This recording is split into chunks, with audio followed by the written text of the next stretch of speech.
তো hello guys, WhatsApp, আসসালামু আলাইকুম। আশা করি আপনারা সবাই ভালো আছেন। আল্লাহর রহমতে আমিও ভালো আছি। তো আমনে ওর লাগে আজকে লইছি নতুন একটা ব্লগ ভিডিও। তো একটু আগে আমি মাত্র স্কুল থেকে আইছি।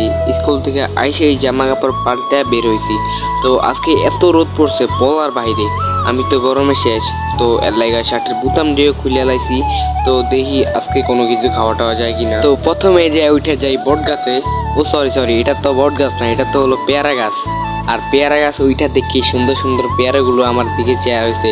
আমিও আর রূপ সামলাইতে না পাইরা উঠে গেলাম গাছ। তো গাছের থেকে পেয়ারা পাড়া শেষ করে নিচে নেমে দেখি আমার বাগে মাত্র একটা কুচি কুচি পেয়ারার গালটাও কিন্তু অনেক সুন্দর আমার মতো। তারপর খাই হইলাম জাম্বুরা। তো তারপর দাউলা যাইতেছি একটা কোবানের লাইগা।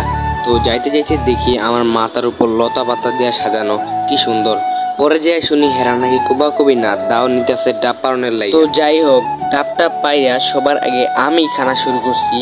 ডাবের পানিটা খুব মিষ্টি ছিল, খুবই অসাধারণ। তো ঠান্ডা দিয়ে ডাবের পানি খাইতে আলাদাই মজা। না সরি, গরমে দিয়া। তো আমার এক ছোট ভাই দেখি ডাব কাটতেছে, ওই বেশি একটা ডাব কাটতো। তারপর আমি গোসল করে আই সুইজারল্যান্ড থেকে।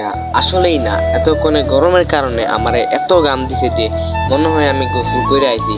তো সবকিছু শেষ করে আমি এখন যাই গোসল করতে। আর বিশেষ করে আজকে সবকিছু আমার থেকে ভালো লাগছে।